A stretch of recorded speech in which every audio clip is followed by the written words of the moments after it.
Hey guys, horticulturist Gary Bachman. Time for another daily dose of hort. Over the last couple years, I've started collecting Lycoris. You know, those lilies that are called surprise lilies or hurricane lilies, or the really fun name of nekkid ladies that pop up in our gardens in the fall of the year. I've got the reds, I've got the yellows, I've even got a white selection that was originally found in Natchez, Mississippi, which I'm going to be growing and hopefully will, it will bloom for me. It didn't bloom last year after I bought the bulbs. But what I've been doing is I've been growing these bulbs in these big tubs like this. And it's finally time for me to start to empty these out and then replant them. And I'll show you how I'm going to do this. So hang on, you'll be amazed at how many bulbs I do have in this container. So here's the tub I'm going to use. This is one of these mortar mixing tubs that you can get at the, at the big box store. These are great for mixing, potting mix, keeping things a little messy. Look, I admit I tend to get a little messy with doing things. But let's see what happens with this. I'm going to take this container and I'm going to dump this out. Boom. And I will tell you, this container I was evaluating as kind of a sub-irrigated kind of container in the past. Didn't really work out in those lines, but I do grow a lot of things in these, so I think that they are useful. So when we look at this, let me go ahead and kind of try to break this up a little bit, but can you see that? Look at the bulbs that are in there. So I'm just gonna go ahead and I'm gonna make a pile here. Hang with me.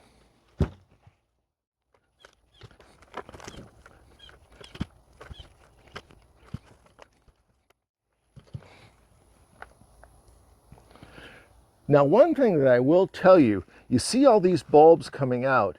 If you go to a plant sale or to a store that's selling Lycoris bulbs, these are $5 a pop. Okay, I'm just telling you, this is really something that's pretty amazing. I've been growing these in these tubs for a couple years now. And like I told you, I've got the yellows, which I've already separated and planted up. I've got the whites, which I was a little cheap and I only bought 5 bulbs of those, so I've got to wait for those to multiply a little bit. But look at this. I mean, nowhere are you ever going to find somebody selling bulbs this big of the Lycoris or the nekkid ladies. And now I'll tell you, this is a good example of how bulbs multiply. I've gotten questions where folks have sent me questions where I dug a bulb up and there are these little bulbs off to the side. Well, these bulbs like this multiply vegetatively by making little bulbs that then grow and you can separate. So, you always want to be careful on throwing away mix that may contain some of those little bulbs, because they are going to be a big bulb at some point. Okay, I think I got them out. Let's see how many I've got. Here's what I separated. And we've got 5, 10, 15, 20, 25, 30, 35, 40. Okay, so here's all the bulbs that I separated from that container. There's 45 here. And I'm going to go ahead and replant these. But you want to know something? I'm just going to kind of separate these out. We're going to put these in These are 10-gallon containers, and I'm going to grow these for a few years here and see how they do, see how they multiply. When I'm planting in this,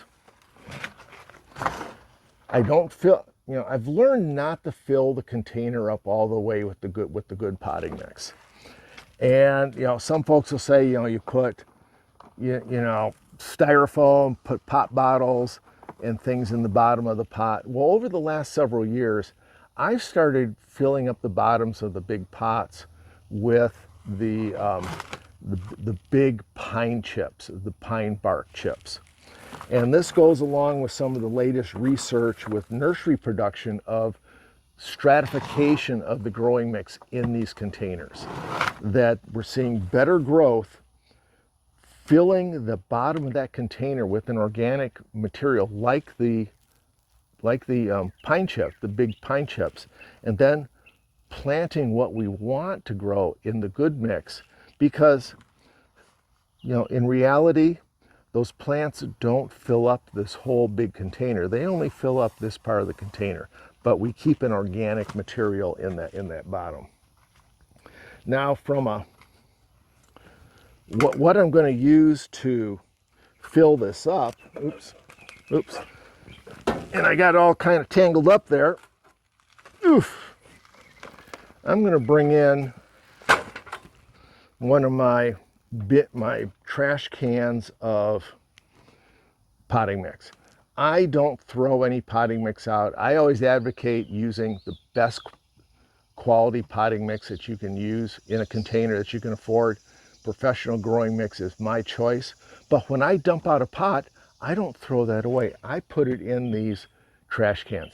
I've got 20 of these 33-gallon trash cans here at the Urban Nano Farm waiting to be reused. Like I said, I do not toss any potting mix at all. It's way too expensive to do that.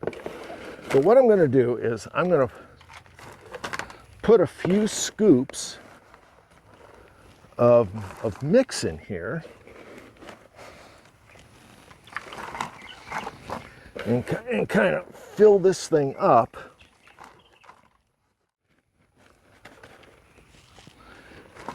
And you can kind of see what I've got going here. I've put in a nice base layer of that used potting mix. But now, what I'm going to do is I'm going to throw these bulbs in here and kind of set them upright. We've got the root system on there. In the past, I've trimmed the roots up. In the past, I've also not trimmed the roots up. And, in all reality, it really doesn't make any difference doing that, because you want to know something? Roots are pretty darn smart. They know to grow down instead of up. I don't know if you ever thought about that, but, plants can be smart along those lines. So I put all these bulbs in here, and I've kind of basically got them all kind of pointing up. And now I'm going to just take my potting mix and I'm going to fill this up. Lycoris likes to be planted about 6 inches down, maybe 4 inches, but I always tend to do 6 inches. So I'm going to go ahead and fill this up.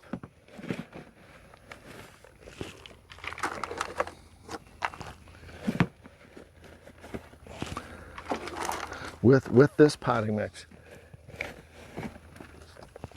And sometimes there's roots and things that you find. Sometimes weeds grow in it. And so you just pull those out. So really, that's all there is to going ahead and separating and replanting these hurricane lilies, or the nekkid ladies. This particular variety are the red ones, which is Lycoris radiata. That's the most common one we see in South Mississippi. And we're almost time for them to start blooming. Probably going to be almost another month, really. North Mississippi, they're starting to bloom. South Mississippi, we really wait until the October time period, and then we'll see them bloom. And you know, something, I'll let you know, and I'll show you how these are growing, you know, in a month, 6 weeks from now. So thanks for joining me. We'll see you next time on another Daily Dose of Hort.